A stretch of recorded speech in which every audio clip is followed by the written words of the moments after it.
Okay, so we are the group one and we are the last reporter for this subject.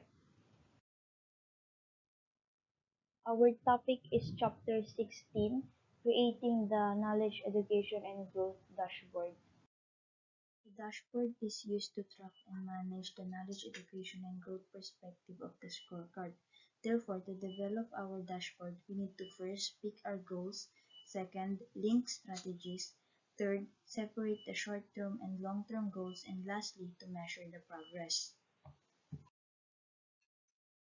After picking out the goals, we need to translate these goals into meaningful daily measures.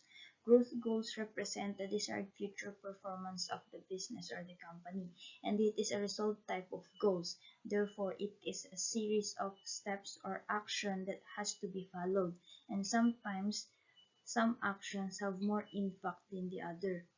Some example of growth goals is increase in market share, and the daily measure for this is to acquire several companies or developing variation of product line. Next is short-term and long-term measures. These goals are interlinked in a way that accomplishing short-term goals guarantees the accomplishment of long-term goals. To do so, we need to list the long-term goals and identify short-term actions to support them. Short-term actions are independent of one another. Therefore, accomplishing or failing in one goal doesn't mean that you failed or accomplished the other goals. Last is to do a sanity check to ensure that the measure corresponds to the needs of the company. To do so, we need to check three things. First is to go over to the overall strategy to compare if the plans and actions are linked. Next is to check assumptions to ensure that we didn't misjudge anything and if the information are based on facts. And lastly is to share to peers. We can share it to our co-department, other department, or even to the higher ups to have additional perspective. So, creating dashboard that increase knowledge management. So here, the design of your growth dashboard has to reflect where you want to go with your company. So the products and services you intend to offer and deliver in the future, along with how your organization will look and function. So here you design your dashboard to help you not only achieve your vision for the future, but it can provide critical knowledge and information regarding how well your transformation is going toward achieving your growth and development goals and objectives. So formulating the structure of your growth dashboard for action. So in these figures, it represents a structured dashboard approach formulated by a medical services company to track key short-term measures as they work to achieve their long-term growth and development goals. Each of these four charts shows a specific measure of growth, yet together they represent progress in implementing ideas, experiencing innovation, and developing competencies necessary to future growth and development. So this combination was designed to focus on development to achieve their growth goal, such as increasing customers. They would set up charts measuring customer treatment, increasing trends in total. So to set up your dashboard, you first establish the different types of measures and information. So you will be tracking and formulate a sequence of events. So each of these measures are tracked daily with the intent that as they improve, the overall long-term development goals will be achieved as well. So which also impact increased market share and potentially improve internal processes to higher performance levels. So your dashboard should show short-term performance in ways that can help you understand not just what happens, but to make you better decisions and to adjust ongoing actions to assure success. Good afternoon, everyone. I'm Kay Sila Kandula, and today I'm going to discuss about setting up feedback system. In this world, there will always be people who want something from you. People are in need, whether you're a business, an individual, or a group. A substantial set of future demands can be found in most business email inbox. Some of them are probably pretty out there while others make a lot of sense. Customers expect you to respond whether they're asking for something that's already on your roadmap or something that's only slightly related to your product. To create a long-term system for responding to customer feedback, take the following steps. First, collect feedback from as many sources as possible, such as phone calls, feature request boards, and emails. Second, track the feedback in one place to better assess trends and patterns. And lastly, implement the system and recognize what you want to get out of listening to feedback, like what are you attempting to achieve and learn. As much as possible, automate your responses. So, why is feedback system important? Customers are doing you a favor by contacting you and informing you of their needs and wants. When you ignore them, you make them less likely to reach out and share their thoughts in the future. Responding to customer feedback also helps you improves your brand's image in the eyes of potential new customers. If you respond to your customers' feedback, whether it's positive or a negative, you demonstrate that you're a company that values the customer's experience. Next is using the dashboard to achieve greater potential.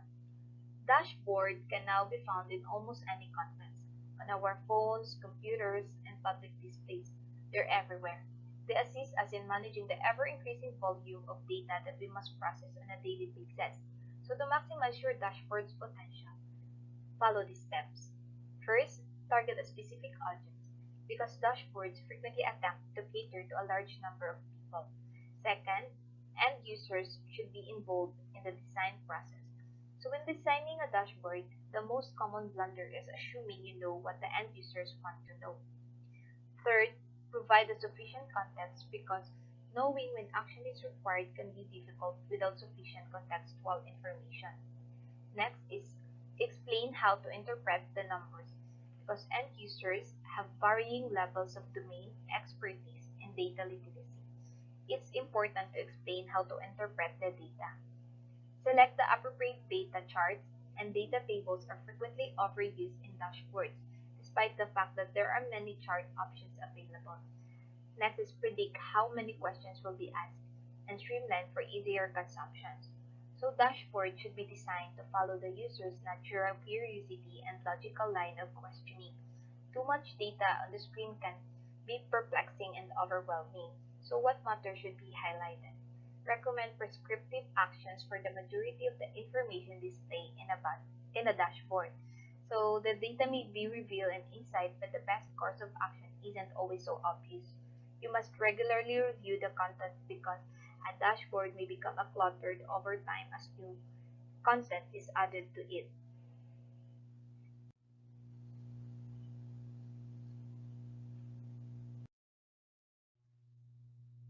The last topic is analyzing your knowledge, education, and growth dashboard.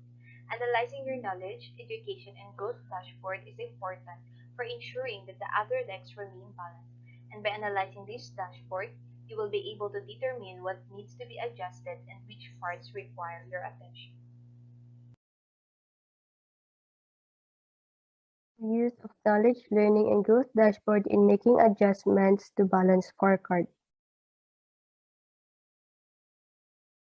The learning and growth perspective is the foundation of any strategy and focuses on the intangible assets of an organization, mainly on the internal skills and capabilities that are required to support the value-creating internal processes. The power of knowledge, learning, and growth dashboard can help make adjustments across all four legs of the balance scorecard. When product or service deployment performance indicates potential market strengths or possible weaknesses. The learning and growth dashboard can indicate measures related to trends in increasing yield, rates of design changes, and incorporation into different products and services. What your dashboard is telling you as you work towards achieving your future. The growth and development dashboard is used to see if the decisions the company or group makes improves the growth position and enable development toward improved competencies and capacities.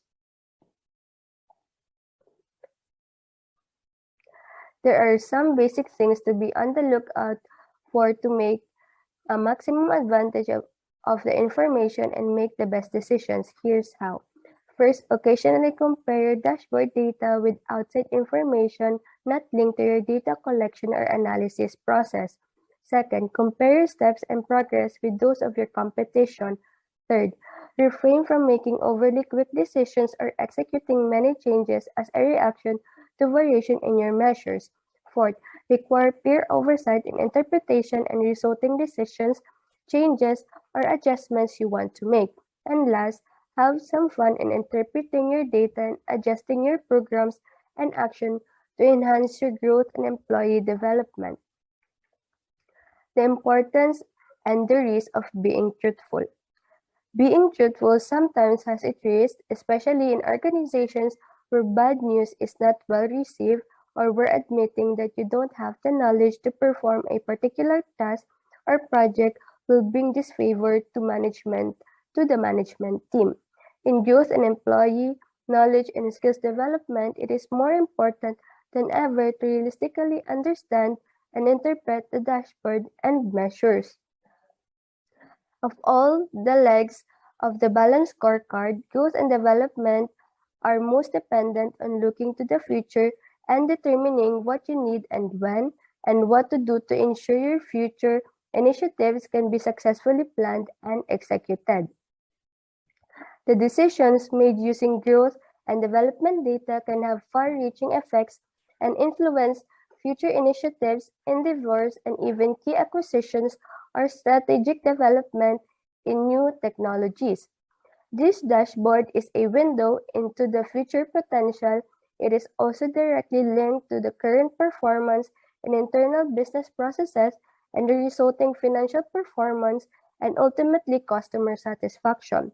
It also provides the best way to see where the company is going and how to get there in a way that still enables competitive advantage and now in the future. So for our last topic, we have understanding the pitfalls of analysis. These days, yung pagbe-benchmark is most likely nagko-compare na lang without actually digging deep dun sa process we wanted to achieve. That's why we need to understand the pitfalls of analysis and avoid them in our desire to capitalize on examples of key processes in our industry that clearly demonstrate excellence in performance and results. So here are the performance results alone do not a benchmark make. So this will be the task na dapat ginagawa para maging successful yung business when it comes to benchmarking. So first, yung pag-select ng specific business process na gusto i-benchmark and step-by-step na pag-ayos at intindi. Second explanation, mag-gather ng dagdag na kaalaman na ma-apply natin sa pag-benchmark. Looking for more process information about the benchmark practice. And third, matapos ma-identify yung first and second is gumawa naman tayo ng transition plan para makita yung changes and improvement natin. For the last one, comparing apples and elephants. Beware of cookbook approaches and case studies. So, unsuspected danger of pitfalls can be minimized if we focus on what could be improved and changed.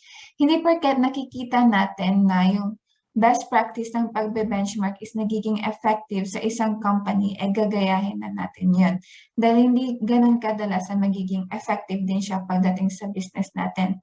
Of course, laging magkaiba kung ano yung sa business natin at sa business nila. We always have our own problems and tayo lang din nakakaalam kung paano natin mai-improve and maaayos yung ganun. Kaya iba yung magiging way ng pag-benchmark natin doon sa ating business para mas maging successful ito at ma-achieve natin yung gusto nating ma-achieve. That's all and thank you.